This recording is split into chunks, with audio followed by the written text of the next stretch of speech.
What's up everyone, welcome back to the channel. My name is Elias, I'm a photographer located in Athens, Greece, and in this video we're going to take a look at this TTArtisan 25mm f2 lens over here. So at this point in time, this TTArtisan lens costs only $55 in their website, which is, to be honest, a crazy steal for what you are getting. I know that this lens has been out for quite a bit of time, but for the past few months and basically for the past year or so, whenever anyone mentioned this lens, I was a huge snob, to be honest, because of that really cheap price tag, and oh boy was I so wrong. And let me tell you right about now that I feel so stupid that I didn't get this lens earlier. So I knew that this lens existed, but I had basically PTSD attacks from my older experiences with really cheap Chinese lenses, but this was about to change a few months back. So if you're a subscriber of this channel, you probably know that I'm using the Nikon ZFC for basically all my work. The good thing about the Nikon ZFC is that it's a regularly small camera, so if you pair it up with a really small lens, you can basically create the perfect everyday camera, the perfect street photography camera, the perfect travel camera, and all that kind of stuff. So that's why I'm using my kit lens all the time, because it's really small, it's plastic made, it's really lightweight, and it renders images beautifully.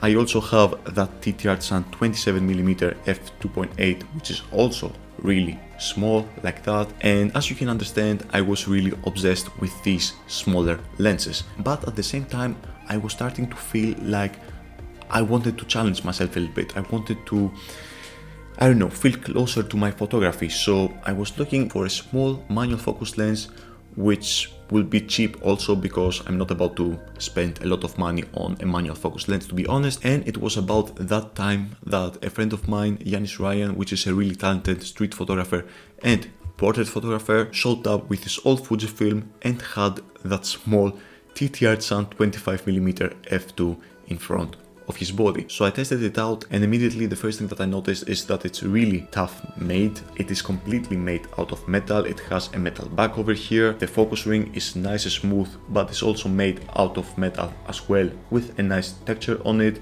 The same goes for the aperture ring, which has gentle clicks in between the f-stops. So yeah, the small budget lens is much heavier than the TTArtisan 27mm over here with autofocus, and it's also, I think at least, that it's heavier than my kit lens, which is also a little bit larger.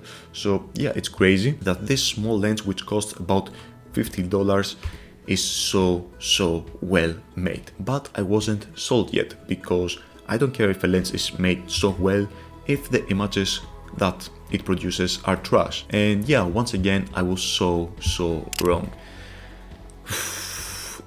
Somebody come and punch me. Like, it's ridiculous at this point how wrong I was about this hidden gem over here. So this lens over here at f2 is reasonably sharp, especially if you use this lens only for Instagram stories, posts, or for a few smaller prints and all that kind of stuff. So yeah, at f2 I think this lens renders beautiful images. They are as sharp as you want them, but at the same time you have a little bit of character. My friend Yannis also uses a diffusion filter in front of that lens in order to give it even more character, and to be honest, I will do the same thing. I will just buy a really small diffusion filter in order to have it in front of my lens all the time. By the way, this lens takes 43mm filters, so yeah, really small and really inexpensive filters. And of course, if you step down this lens even further, like f5.6, like f8, you get a really sharp image at that point. So overall, in terms of image quality, for $55 that you are spending on this lens, yeah, I don't think that you can ask for anything else.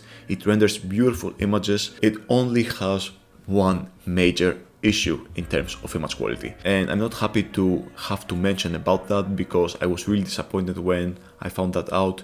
So this lens, being an f2 lens, should be perfect for even nighttime photography, but it's really not. The flaring and the ghosting that this lens produces when you have a large light in your frame is atrocious. Like, I cannot believe it. It's really ugly. This flaring over here is not something to be proud about, but again, you have to keep in mind that we're talking about a $55 lens, so at some point we had to find something bad to say about it. It's not that you can't use this lens during nighttime, because obviously you can see the images right now on the screen which were taken during nighttime, but you will also lose many images because of that really terrible flaring. The only way that I can think of in order to reduce this flaring is obviously to step the lens down, but at that point it's not usable during nighttime. And the other thing that you can do is to basically get a diffusion filter like the one that I was talking about earlier. This will make the flaring a little bit softer.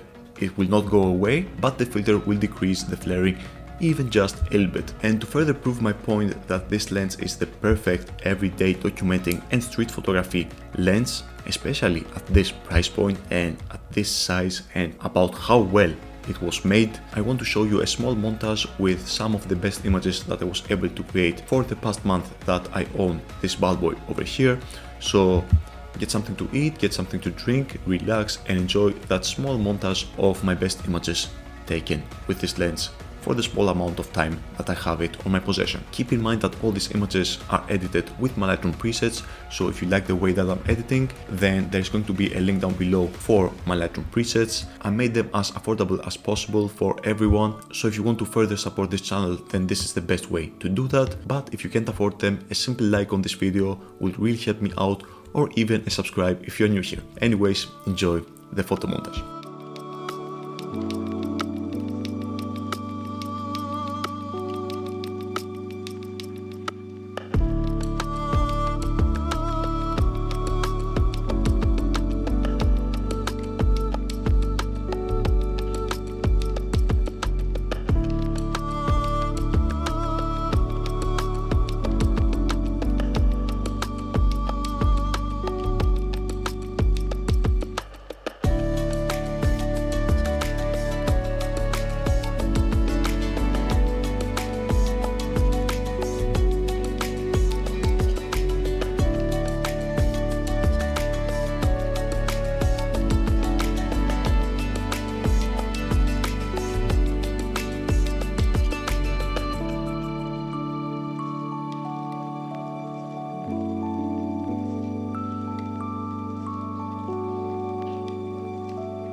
Alright everyone, I hope you enjoyed the photography samples that you just saw. Obviously some of these images were already used during the first part of the video, but it doesn't hurt to see a photograph twice in a video. So final thoughts about this lens.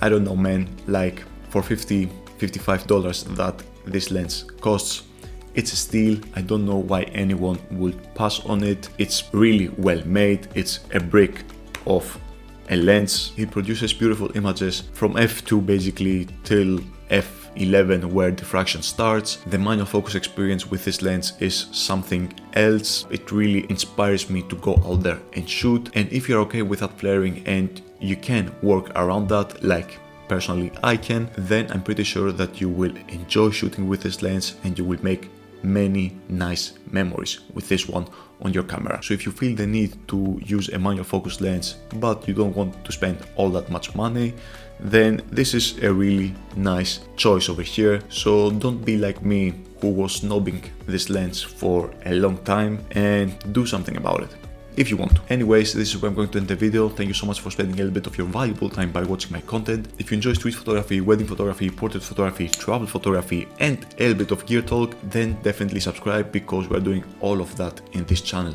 over here. Don't forget to drop a like on this video because this really helps out with the algorithm. And yeah, presets down below.